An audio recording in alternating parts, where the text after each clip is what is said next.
Oesophagus के अंदर एक मूवमेंट होता है, इसका नाम है पेरिस्टाल्टिक मूवमेंट।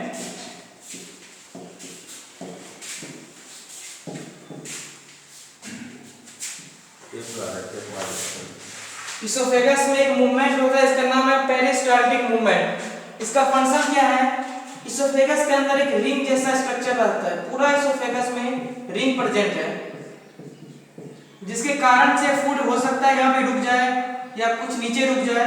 इसी के कारण से पेरिस्टाल्टिक मूवमेंट मतलब होता है खाना जब भी यहाँ पे आएगा फिर वो एक बार नीचे जाता है, फिर ऊपर जाता है, फिर नीचे जाता है, फिर दूसरे रिंग पे जाता है, फिर चौथे रिंग पे जाता है, फिर तीसरे, मतलब हर रिंग को उसको 2 बार फुल करना है। अगर पेरिस्टाल्टिक मूवमेंट नहीं होगा तो खाना एक रिंग से दूसरे रिंग नहीं जाता है, एक रिंग से दूसरे रिंग खाना नहीं जाता है अगर पेरिस्टाल्टिक मूवमेंट नहीं हुआ तो इसीलिए इसोफेगस में पेरिस्टाल्टिक मूवमेंट का फंक्शन है it helps in pushing the food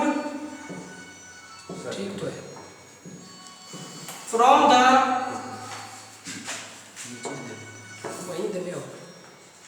mouth to oesophagus. ये कहां से जुड़ा हुआ है? ऊपर जुड़ा हुआ है आपका माउथ से और नीचे स्टोमक से। अब आगे चलते हैं।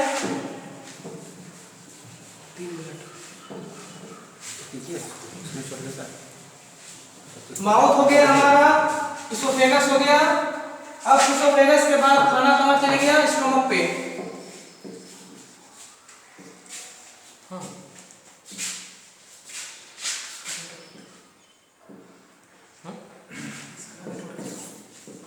स्टोमक का मेन फंक्शन है, सबसे पहले हम फंक्शन देखते हैं इसका, स्टोरिंग ऑफ फूड।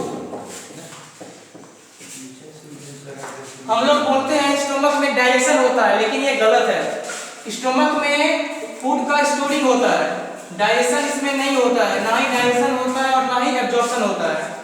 फूड को ये स्टोर करके रखता है आपका 4 to 5 आवर्स। अब देखते हैं स्टोमक भी एक टाइप का ग्लैंड है, मतलब जो कोई भी अगर जूस निकल रहा है वो एक ग्लैंड से निकल रहा है। जैसे सबसे इससे पहले हमने पढ़ा था सलाइवा। सलाइवा कौन से ग्लैंड से निकल रहा है? Salivary gland. उसके बाद है स्टोमक, ये भी एक टाइप का ग्लैंड है, इससे भी एक जूस निकलता है जिसका नाम है गैस्ट्रिक जूस। Gastric juice. अब गैस्ट्रिक जूस में क्या क्या प्रेजेंट है आपका? HCl मतलब एसिड, एसिडिक मीडियम।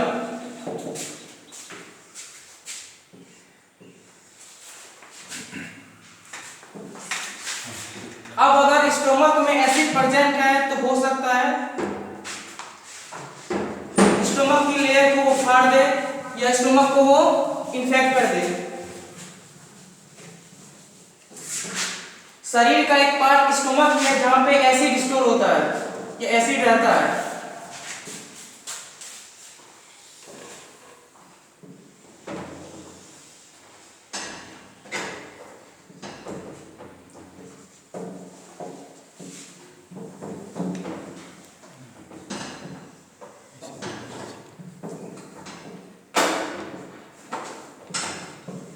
अब देखिए यहाँ पे स्ट्रक्चर स्टोमक का,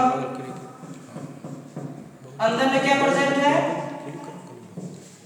गैस्ट्रिक जूस। और गैस्ट्रिक जूस में क्या प्रेजेंट है? HCl या एसिड।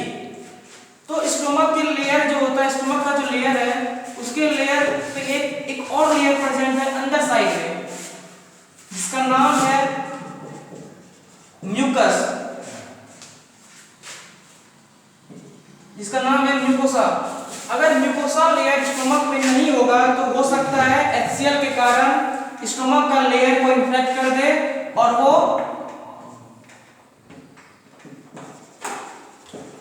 गैस्ट्रिक जूस बाहर आ सकता है।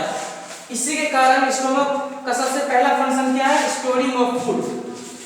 और स्टोमक भी एक टाइप का ग्लैंड है जिससे कौन सा जूस निकलता है? Gastric juice. और गैस्ट्रिक जूस में क्या प्रेजेंट है, HCl। इसीलिए स्टोमक में दो चीज सबसे इंपॉर्टेंट है, सबसे पहला इसमें एसिड प्रेजेंट है और दूसरा ये शरीर का दूसरा पहला ऐसा पार्ट है जहां पे फूड आपका एसिडिक मीडिया में रहता है। स्टोमक छोड़ के और कोई भी ऑर्गन है हर जगह फूड एल्कलाइन मीडिया में रहता है, एक्सेप्ट स्टोमक जो एसिडिक मीडिया रहता है। तो स्टोमक का जो लेयर है उसके अंदर लेयर में एक डबल लेयर मेम्ब्रेन प्रेजेंट है जिसका नाम है म्यूकोसा। ये क्या करता है, आपको एसिड से लेयर को प्रोटेक्ट करके रखता है। अब यहाँ पे देखते हैं डाइजेशन। सैलिवरी ग्लैंड में डाइजेशन किसका हो रहा था, स्टार्च का। तो स्टोमक में डाइजेशन होता है सिर्फ और सिर्फ प्रोटीन का। अभी तक दो चीज का डाइजेशन हमने पढ़ लिया, सबसे पहले स्टार्च का जो सलाइवा से हो रहा था और दूसरा प्रोटीन का जो स्टोमक से हो रहा है। अब नेक्स्ट चलते हैं आगे।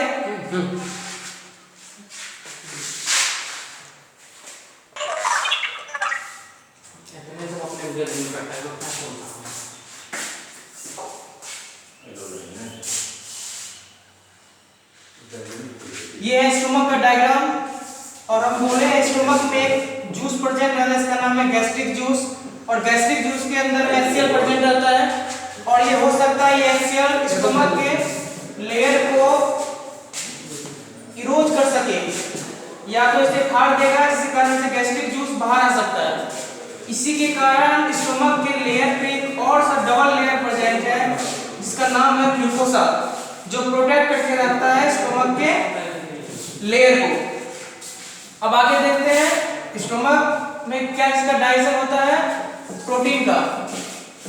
जिस तरह सैलिवरी ग्लैंड से एंजाइम निकलता था सैलिवरी एमाइलेज, उसी तरह स्टोमक से भी एक एंजाइम निकलता है जिसका नाम है पेप्सिन, जिसका नाम है पेप्सिन। एक और चीज स्टोमक में पढ़ना है लास्ट, अगर HCl का सेक्रीशन ज्यादा हो जाए स्टोमक में और म्यूकोसा लेयर खत्म होने लगे, उसी समय अल्सर हो जाता है स्टोमक में, अल्सर ऑफ स्टोमक। फिर से समझते हैं, अल्सर ऑफ स्टोमक मतलब क्या हुआ, जब भी HCl का सेक्रीशन इंक्रीज हो जाता है और इसका लेयर जो है म्यूकोसा लेयर जब वो धीरे धीरे डिक्रीज होने लगता है, उस टाइम अल्सर ऑफ स्टोमक हो जाता है। अब आगे चलते हैं, small intestine.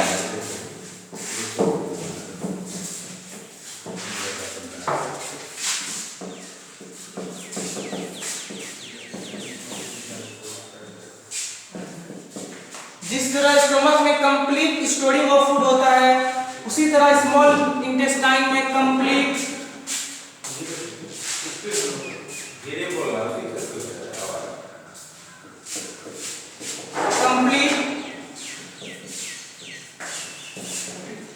Digestion of food, complete digestion of food कहां पे होता है, स्मॉल इंटेस्टाइन में। किस किस चीज का डाइजेशन होता है ये देखते हैं।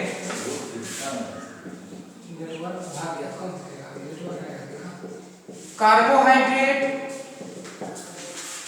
फैट और कुछ प्रोटीन का भी।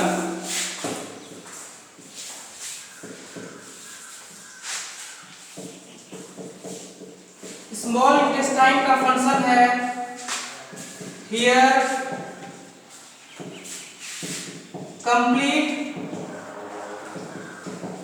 डाइजेशन अकर। और इससे पहले हम बताए थे स्मॉल इंटेस्टाइन में दो ग्लैंड जुड़ा हुआ है, एक है लिवर और दूसरा है पेनक्रियाज। साथ में ये भी पढ़ लेते हैं, लिवर भी एक टाइप का ग्लैंड है, जिस जैसे स्मॉल इंटेस्टाइन की ग्लैंड है। लिवर से एक जूस निकलता है, इसका नाम है बाइल जूस। बाइल जूस का फंक्शन क्या है, अभी तक जो खाना आ रहा था वो कौन सा मीडिया था, एसिडिक मीडिया, क्योंकि स्टोमक में एसिड प्रेजेंट है। तो बाइल क्या करता है, एसिडिक मीडिया को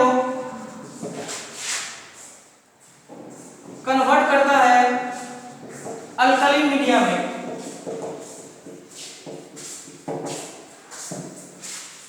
यहाँ पे एक और चीज हो सकता है, अगर डायरेक्ट एसिडिक मीडिया अगर लिवर में आ जाए तो वो लिवर को फाड़ सकता है। क्यों? क्योंकि लिवर में कोई प्रोटेक्शन प्रेजेंट नहीं है।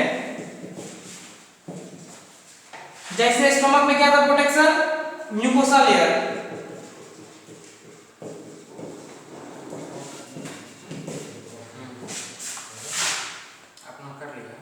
और दूसरा लिवर के बाद एक और ग्लैंड था, सबसे लार्जेस्ट ग्लैंड पेनक्रियास। पेनक्रियास हर एक ग्लैंड से एक जूस निकलता है, तो पेनक्रियास से कौन सा जूस निकलेगा, पेनक्रिएटिक जूस। जूस निकलेगा मतलब वहां पे एंजाइम भी प्रेजेंट होगा। एंजाइम क्या है यहाँ पे, एमाइलेज, ASE मतलब एंजाइम।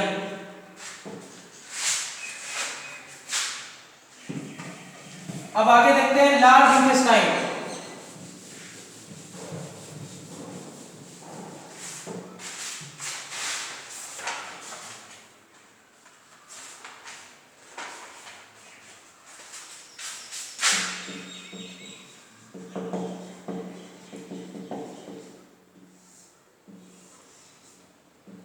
अभी तक खाना क्या था,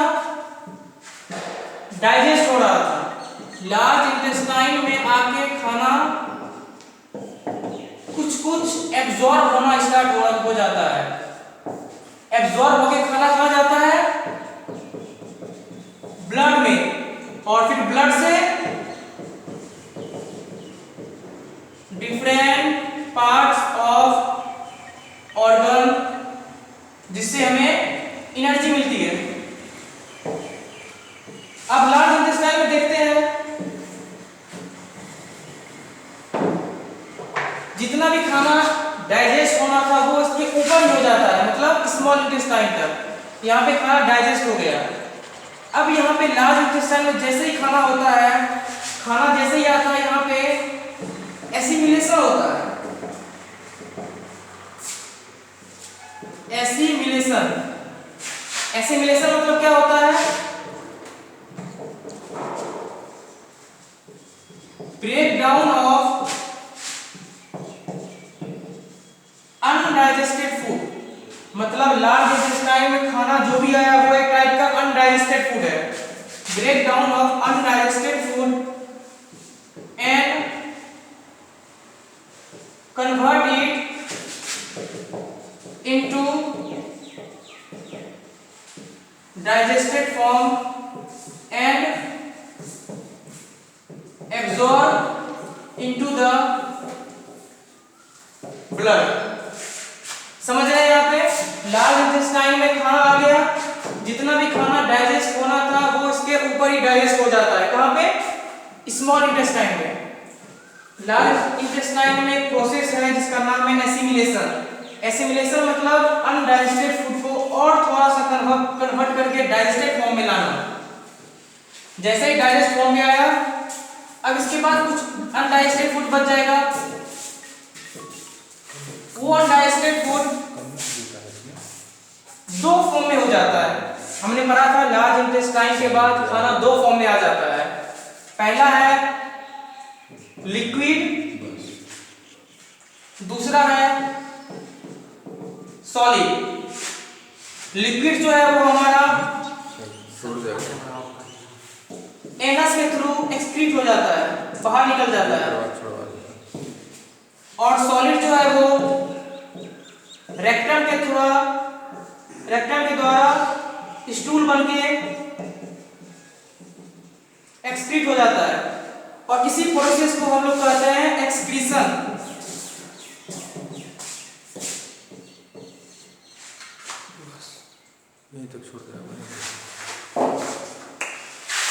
ठीक है, आज के लिए इतना ही। आज का लेक्चर आपको सेंड कर दिया जाएगा। और सभी स्टूडेंट से रिक्वेस्ट है, आप समय पर